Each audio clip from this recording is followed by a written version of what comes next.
नया फिर दिन हुआ,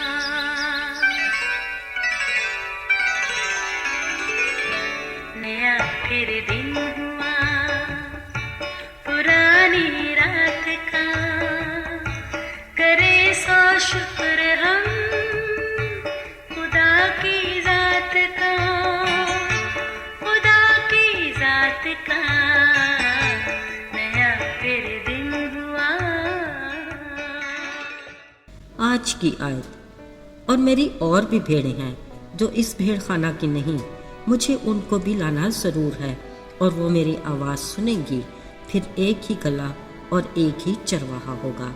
यूहन्ना 10 बाब 16वीं आयत। अजीज़ों, जहाँ बचपन में और बहुत सारे खेल खेले जाते थे, वहाँ एक और खेल भी बड़े ज़ोर और शोर से खेला जाता था।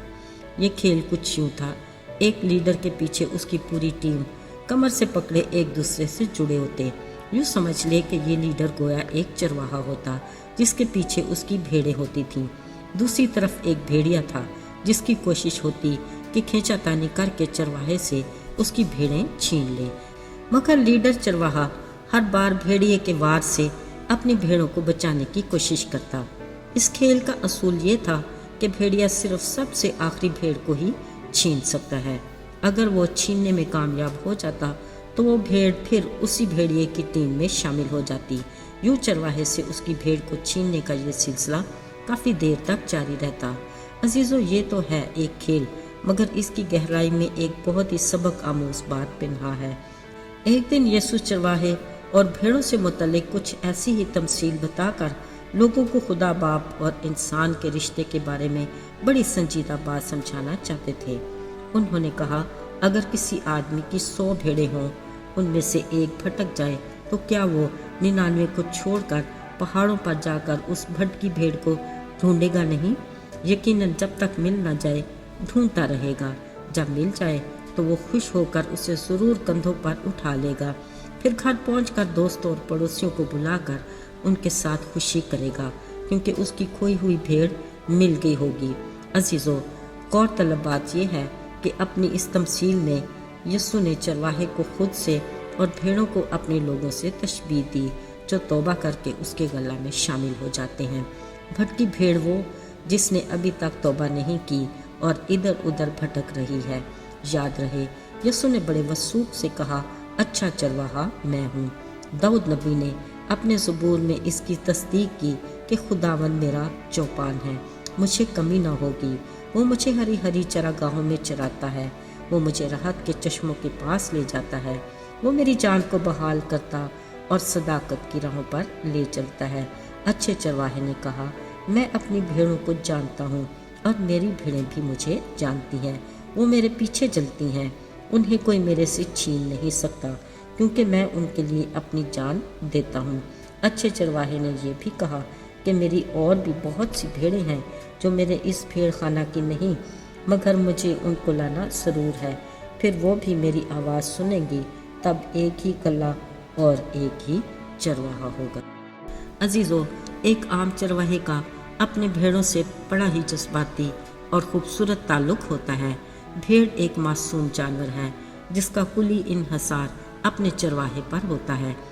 हर अच्छा चरवाहा अपनी भेड़ों की ज़रूरियात का ख्याल रखते हुए न सिर्फ उन्हें हरी चरागाहों में ले जाता और ठंडे मीठे चश्मों से पानी पिलाता है, बल्कि उनकी तरफ बढ़ने वाले खतरों से उन्हें बचाने के लिए अपनी जान पर भी खेल जाता है।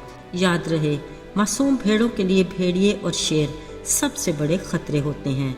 इसके अलावा अगर कोई भेड़ भटक जाए तो ये चरवाहे की जिम्मेदारी है कि वो उसे तलाश करके वापस गला में लाए। अजीज़ों, चरवाहे और भेड़ों के ताल्लुक़ को यीशु के साथ ईमानदारों के रिश्ते को जोड़ा गया है। बिलाशुबा वो अपने लोगों को नाम से जानता है जो अपनी सलीब उठाए उसके नक्शे कदम पर चलते हैं, और अगर कोई इनमें से किसी वजह से भटक जाए, यीशु मसीह अपनी मोहब्बत में उसे ढूंढता और वापस अपने पास लाता है, क्योंकि वो किसी की हलाकत नहीं चाहता, बल्कि चाहता है कि सबकी तौबा तक नौबत पहुंच जाए। यही खुशी का मकाम होता है। साथियों, अच्छे चरवाहे यानी यीशु मसीह ने यह भी कहा कि मेरी और भी भेड़ें हैं जो अभी तक मेरे गला में शामिल नहीं, लेकिन यीशु मसीह चाहते हैं कि वो भी तौबा करके उसके गला में शामिल हो जाए। عزیزو، یہ تو حقیقت ہے کہ یسوع چرواہے نے اپنی جان کا کفارہ دے کر اپنے لوگوں کو ہمیشہ کی زندگی بخشی۔ یسوع نے کہا، اپنے گلہ کی خود حفاظت کرتا ہوں اور کوئی انہیں میرے ہاتھ سے چھین نہیں سکتا۔ یاد رہے، اگر ہم یسوع کے گلہ میں شامل ہیں، ہمیں گھبرانے کی ضرورت نہیں۔ یقیناً ہم اپنے ازلی دشمن ابلیس کے ہر وار سے محفوظ ہیں۔ وہ ہماری روزمرہ زندگی کی ہر ضرورت کو پورا کرتا ہے۔ وہ ہماری جان کو بحال کر کے ہر روز ہمیں تازگی عطا کرتا ہے۔ آئیے دعا کریں۔ اے ہمارے آسمانی باپ، ہم تیرے شکر گزار ہیں کہ تو ہمارا باپ ہے، ایک اچھا چرواہا جو میں ہر روز اچھی چراگاہ سے چراتا اور ٹھنڈے چشمے سے پانی پلاتا ہے، ہماری جان کو بحال کرتا اور ہمیں صداقت کی راہ پر لے چلتا ہے، تاکہ ہمیشہ کی زندگی کی منزل پر پہنچ کر سدا ہم تیری رفاقت میں رہیں۔ یسوع کے مبارک اور بابرکت نام میں مانگتے ہیں، آمین۔